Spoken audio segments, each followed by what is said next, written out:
नमस्कार दोस्तों, चलिए जानते हैं हरियाणा के 50 फटाफट बड़ी खबरों को सिर्फ 10 मिनट में। लेकिन उससे पहले आप यह वीडियो कहां से देख रहे हैं, हमें कमेंट में जरूर बताएं। खांसी की एक और सिरप पर लगा प्रतिबंध, सरकार ने खरीद बिक्री पर लगाई रोक। सेवन करने से जा सकती है जान। हरियाणा में बच्चों की खांसी की दवा अल्मोंड किड लेवेक्टिरिजन तथा मोंतेलुकास्ट सोडियम सिरप पर प्रतिबंध लगा दिया गया है।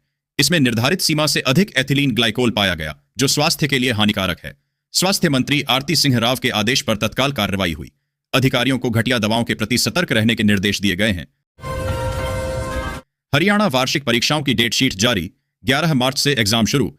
शिक्षा निदेशालय ने हरियाणा के सरकारी स्कूलों में शैक्षणिक सत्र 2025 से 26 की वार्षिक और पूरक परीक्षाओं की डेट शीट जारी कर दी है। कक्षा 1 से 8 तक की वार्षिक परीक्षाएं 11 मार्च से शुरू होंगी, जबकि पूरक परीक्षाएं 20 अप्रैल से आयोजित होंगी। नई शिक्षा नीति 2020 के तहत छात्रों को अंक सुधारने का मौका मिलेगा।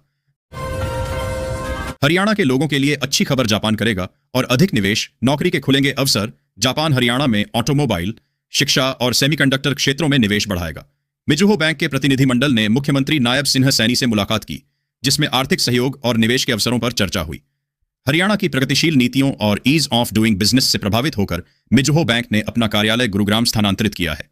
मुख्यमंत्री ने पूर्ण सहयोग का आश्वासन दिया, बताते हुए कि हरियाणा निवेशक अनुकूल वातावरण प्रदान करता है। फरीदाबाद के ग्रामीण क्षेत्रों में बूंदाबांदी से रबी फसलों को मिला जीवनदान, किसानों के खिले चेहरे। फरीदाबाद के ग्रामीण क्षेत्रों में शुक्रवार सुबह हुई बूंदाबांदी से रबी की फसलों, खासकर गेहूं को बहुत फायदा हुआ है। किसान इस बारिश से काफी खुश हैं, क्योंकि इससे सूखी ठंड और शीतलहर से फसलों को होने वाले नुकसान की आशंका कम हुई है। बूंदाबांदी से पौधों को मीठा पानी मिला है और प्रदूषण से भी राहत मिली है, जिससे मौसम में नमी बनी रहेगी। हरियाणा विजन 2047 सीएम सैनी आज फरीदाबाद में उद्योगपतियों और हेल्थ एक्सपर्ट्स संघ करेंगे प्री बजट संवाद। मुख्यमंत्री नायब सिंह सैनी आज सूरजकुंड के राजहंस होटल में हरियाणा विजन 2047 के तहत बजट पूर्व परामर्श करेंगे। वे 2 सत्रों में फरीदाबाद के प्रमुख उद्योगपतियों से औद्योगिक जरूरतों, चुनौतियों और निवेश पर चर्चा करेंगे। दूसरे सत्र में स्वास्थ्य सेवा विशेषज्ञों, डॉक्टरों और संस्थानों के प्रतिनिधियों से स्वास्थ्य सुविधाओं और सार्वजनिक स्वास्थ्य सेवाओं को मजबूत करने पर सुझाव लेंगे। एक हेलो पर आपकी सेवा में होगी पूरी पुलिस। गुरुग्राम पुलिस ने लॉन्च की 24 घंटे उपलब्ध व्हाट्सएप चैटबॉट सेवा। गुरुग्राम पुलिस ने नागरिकों के लिए 24 घंटे उपलब्ध व्हाट्सएप चैटबॉट सेवा शुरू की है। पुलिस आयुक्त विकास अरोड़ा ने इसका शुभारंभ किया। यह चैटबॉट नंबर 919599964777 घर बैठे पुलिस से जुड़ी कई सेवाओं की जानकारी देगा, जैसे नजदीकी थाना, महिला सुरक्षा, साइबर अपराध रिपोर्टिंग और ट्रैफिक अपडेट। इसका उद्देश्य पुलिस और जनता के बीच संवाद को सरल, तेज और पारदर्शी बनाना है। गुरुग्राम में अरावली पहाड़ी में अवैध निर्माण पर चला बुलडोजर, 5 फार्म हाउसों की बाउंड्री ध्वस्त। वन विभाग ने गुरुग्राम की अरावली पहाड़ी में अवैध निर्माणों पर कार्रवाई की। ग्वाल पहाड़ी इलाके में रात में बनाए गए 5 फार्म हाउसों की बाउंड्री को बुलडोजर से ध्वस्त कर दिया गया। वन संरक्षक डॉ. सुभाष यादव ने बताया कि नए अवैध निर्माणों को रोका जाएगा, हालांकि पुराने निर्माणों पर स्टे है। विभाग अरावली में गैर वाणिकी गतिविधियों पर प्रतिबंध सुनिश्चित कर रहा है। देश को मिला एक और सुरक्षा कवच, एनएसजी के बम डेटा सेंटर में अब होगी आईडी ब्लास्ट की सटीक जांच। केंद्रीय गृह मंत्री अमित शाह ने एनएसजी मानेसर में national ID data management system (NIDMS) का वर्चुअल शुभारंभ किया। यह सिस्टम आतंकवादी घटनाओं और आईडी विस्फोटों से जुड़े डेटा का वैज्ञानिक विश्लेषण करेगा, जिससे जांच तेज और सटीक होगी। शाह ने इसे देश की सुरक्षा के लिए डेटा कवच बताया, जो one nation one data territory की ओर एक कदम है। यह एजेंसियों को त्वरित प्रतिक्रिया में मदद करेगा और सुरक्षा तंत्र को मजबूत करेगा। GMDA की पहल, गुरुग्राम की प्रमुख सड़कें बनेंगी मॉडल रोड। सुधरेगा traffic. Gurugram metropolitan development authority शहर के ट्रैफिक को सुरक्षित, सुचारू और अनुशासित बनाने के लिए प्रमुख सड़कों को मॉडल रोड के रूप में विकसित करेगा। इस पहल का उद्देश्य सड़क अनुशासन, पैदल यात्री सुरक्षा और इंफ्रास्ट्रक्चर का बेहतर उपयोग सुनिश्चित करना है। पहले चरण में कई मुख्य सड़कों को चुना गया है, जहां बेहतर सिग्नल, लेन मार्किंग और CCTV कैमरे लगेंगे। मानेसर के नवादा गांव में बनेगा अत्याधुनिक stadium. On whether swimming pool समेत मिलेंगी ये सुविधाएं। मानेसर के नवादा गांव में 5.5 एकड़ भूमि पर एक अत्याधुनिक स्टेडियम बनाया जाएगा, जिसमें ऑन वेदर स्विमिंग पूल और इंडोर स्टेडियम शामिल होंगे। नगर निगम कमिश्नर प्रदीप सिंह ने अधिकारियों के साथ बैठक कर इसका डिजाइन फाइनल किया। बैठक में सीएम घोषणाओं, PM स्वनिधि और दीनदयाल लाडली लक्ष्मी योजनाओं की प्रगति पर भी चर्चा हुई। कमिश्नर ने शिकायतों के त्वरित समाधान और निर्माण कार्यों में तेजी लाने के निर्देश दिए। आईडी हमलों पर अब होगी रियल टाइम निगरानी। शुरू हुआ national ID data management system. Amit Shah ने किया शुभारंभ।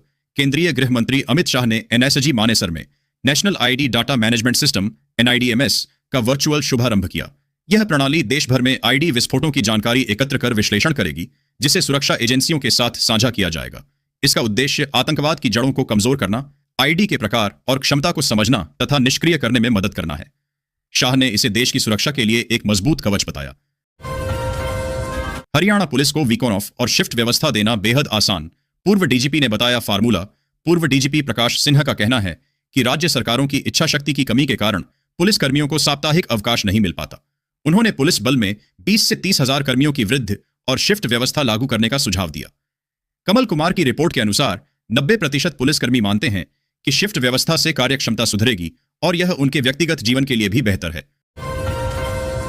हरियाणा में तकनीक का बड़े पैमाने पर इस्तेमाल, 86% तक पहुंची अपराधियों की सजा दर। हरियाणा में नए आपराधिक कानूनों और तकनीक के इस्तेमाल से सजा दर 35% से बढ़कर 86% हो गई है। पुलिस महानिदेशक अजय सिंघल ने बताया कि राज्य सरकार की समिति की बैठक में यह दावा किया गया। उन्होंने पुलिस अधिकारियों को अपराध रोकने और जांच में तकनीक का अधिक उपयोग करने का निर्देश दिया, साथ ही सिस्टम की कमियों को दूर करने पर जोर दिया। पूरे दिल्ली NCR का प्रदूषण होगा खत्म, हरियाणा से बड़ा प्रोजेक्ट शुरू। प्रकृति से जुड़ेंगे बच्चे, महिलाएं और बुजुर्ग। हरियाणा सरकार ने वायु प्रदूषण से निपटने के लिए इको-वन परियोजना शुरू की है। फरीदाबाद से शुरू हुई इस पहल में अनुपयोगी भूमि को मिनी फॉरेस्ट में बदला जा रहा है। इसका उद्देश्य NCR में हरियाली बढ़ाना, पारिस्थितिकी तंत्र विकसित करना और लोगों को प्रकृति से जोड़ना है। क्या दिव्यांगता के आधार पर बढ़ सकती है सेवानिवृत्ति आयु? हाईकोर्ट ने सुनाया अहम फैसला। पंजाब एवं हरियाणा हाईकोर्ट ने स्पष्ट किया है कि दिव्यांगता के आधार पर सेवानिवृत्ति आयु बढ़ाने का कोई वैधानिक अधिकार नहीं है। कोर्ट ने हरियाणा सरकार के एक ग्रुप डी दिव्यांग कर्मचारी की याचिका खारिज करते हुए यह टिप्पणी की, जिसने 60 वर्ष के बाद सेवा विस्तार मांगा था। अदालत ने कहा कि 1995 या 2016 के अधिनियम भी यह अधिकार नहीं देते, लेकिन राज्य सरकार चाहे तो नीति पर पुनर्विचार कर सकती है। हरियाणा में अपराध बढ़ने पर मुश्किल में पड़ेंगे SHO, मिलेगी सजा। CM नायब सिंह सैनी का सख्त निर्देश। हरियाणा के मुख्यमंत्री नायब सिंह ने कहा कि राज्य में अपराध रोकना सरकार की प्राथमिकता है। उन्होंने चेतावनी दी कि यदि किसी थाना क्षेत्र में आपराधिक गतिविधियां बढ़ती हैं या अपराधियों को संरक्षण मिलता है तो संबंधित SHO को इंस्पेक्टर से सब इंस्पेक्टर के पद पर डिमोट कर दिया जाएगा। यह कदम पुलिस व्यवस्था में सुधार और जवाबदेही तय करने के लिए उठाया गया है। आज हरियाणा आएंगे चीफ जस्टिस सूर्यकांत। हिसार और हांसी में धारा 164 लागू। हाई कोर्ट के 50 जज भी रहेंगे मौजूद। मुख्य न्यायाधीश सूर्यकांत शुक्रवार को 2 दिवसीय दौरे पर हांसी और हिसार आएंगे।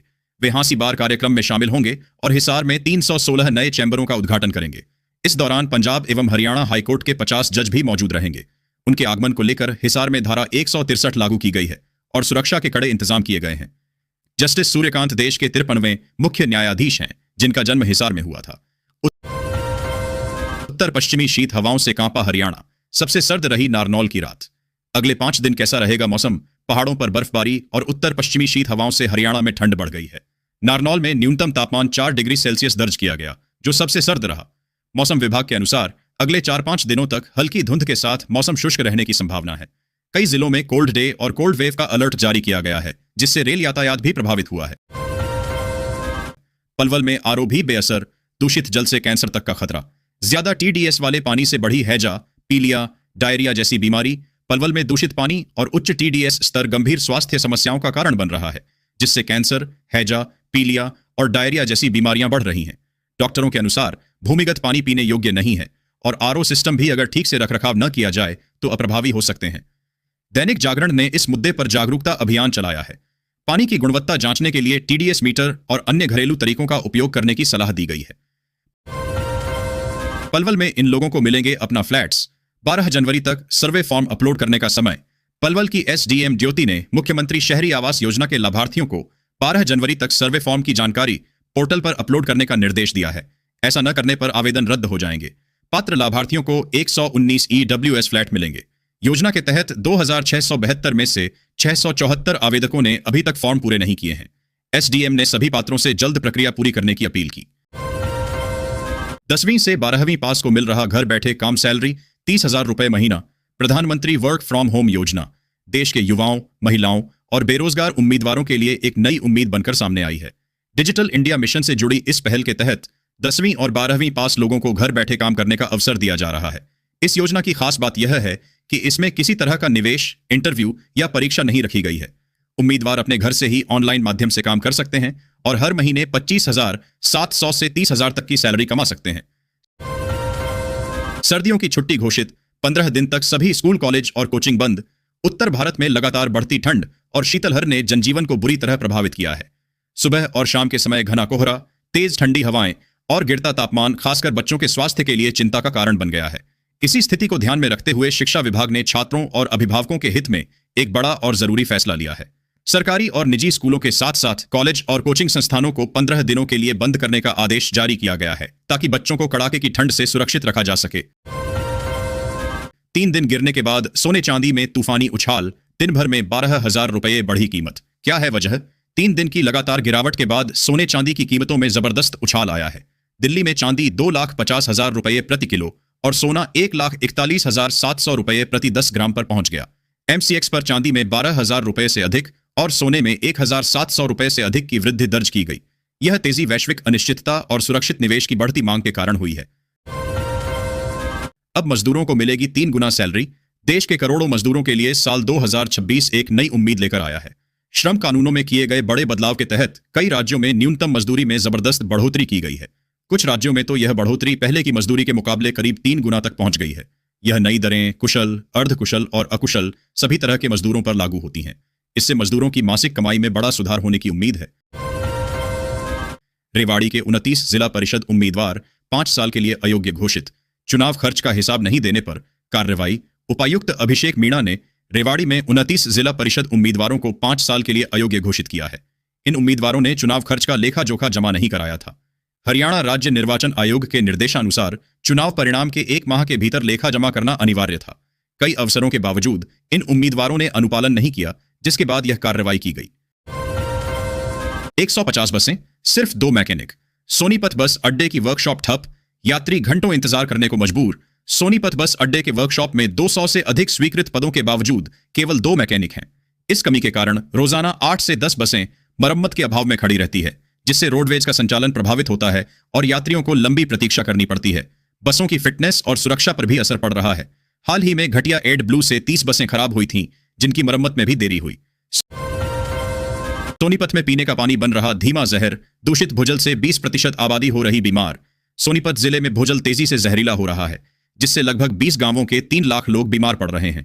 औद्योगिक इकाइयों से निकलने वाले रासायनिक अपशिष्ट और सीवेज ट्रीटमेंट प्लांट की समस्याओं के कारण यह प्रदूषण बढ़ रहा है। एक साल में 30 से अधिक कैंसर मौतें दूषित पानी से जुड़ी हैं। जनस्वास्थ्य विभाग कुछ गांवों में नहर से पेयजल आपूर्ति का प्रस्ताव कर रहा है, लेकिन सरकारी विभागों की लापरवाही से समस्या गंभीर बनी हुई है। सोनीपत के इस इलाके में गरजा DTP का बुलडोजर। 15 एकड़ से अधिक अवैध निर्माण ध्वस्त। खरखौदा में डिस्ट्रिक्ट टाउन प्लानर DTP ने गुरुवार को अवैध कॉलोनियों के खिलाफ बड़ी कार्रवाई की। ITI चौक, सांपला खरखौदा रोड और सोनीपत खरखौदा बाईपास पर कुल 15.5 एकड़ भूमि पर बने अवैध निर्माणों को ध्वस्त किया गया। इसमें निर्माणाधीन ढांचे, चारदीवारी और सड़क नेटवर्क शामिल थे। प्रॉपर्टी डीलरों द्वारा बिना अनुमति बेचे जा रहे प्लॉटों पर यह कार्रवाई शहरी क्षेत्र अधिनियम के तहत की गई। इग्नू में छात्रों को BA, BCom और BSSC में 50% फीस पर दाखिला। हिमाचल के छात्र आसानी से कर सकेंगे ग्रेजुएशन। इग्नू ने BA, BCom और BSSC पाठ्यक्रमों में अनुसूचित जाति और जनजाति के छात्रों को 50% शुल्क छूट की घोषणा की है। क्षेत्रीय निदेशक डॉक्टर धर्मपाल के अनुसार यह छूट उन छात्रों के लिए है जिनकी वार्षिक पारिवारिक आय 2,50,000 रुपए से कम है और जिनके पास वैध SC/ST प्रमाण पत्र है। आवेदन ऑनलाइन इग्नू वेबसाइट पर 31 जनवरी तक किए जा सकते हैं, जिसमें आय और जाति प्रमाण पत्र अपलोड करने होंगे। हरियाणा में जमीन इंतकाल के लंबित मामले निपटेंगे। हर शनिवार होगा जन सम्मेलन। हरियाणा सरकार ने लंबित जमीन इंतकाल मामलों के निपटारे के लिए जलसा-ए-आम अभियान शुरू किया है। इस महीने प्रत्येक शनिवार को जन सम्मेलन आयोजित होंगे। वर्तमान में 1,89,000 से अधिक मामले लंबित हैं, जिनमें से 50,000 से अधिक 10 दिन से पुराने हैं। सेवानिवृत्त राजस्व अधिकारियों को विवाद समाधान के लिए नियुक्त किया जाएगा, जिससे समयबद्ध निपटारा सुनिश्चित हो सके। अंबाला में मंदिर गई महिला पर 2 युवकों ने फेंका केमिकल, कपड़े जले, बाल बाल बची जान। अंबाला के तोपखाना बाजार में खाटू श्याम मंदिर से लौट रही रोशनी नामक महिला पर बाइक सवार 2 युवकों ने केमिकल फेंक दिया। केमिकल से महिला के कपड़े झुलस गए और शरीर पर जलन महसूस हुई, लेकिन वह बाल बाल बच गई। महिला ने आरोप लगाया कि उसे कुरूप करने की नीयत से हमला किया गया। अंबाला कैंट पुलिस ने शिकायत पर मामला दर्ज कर जांच शुरू कर दी है।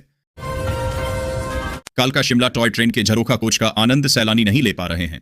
रेलवे की गलत योजना के कारण उन्हें इस सुंदर कोच से वंचित रहना पड़ रहा है। झरोखा कोच के लिए 36,845 रुपए का किराया देने के बावजूद सैलानियों को एक अतिरिक्त सामान्य कोच भी बुक करना पड़ता है।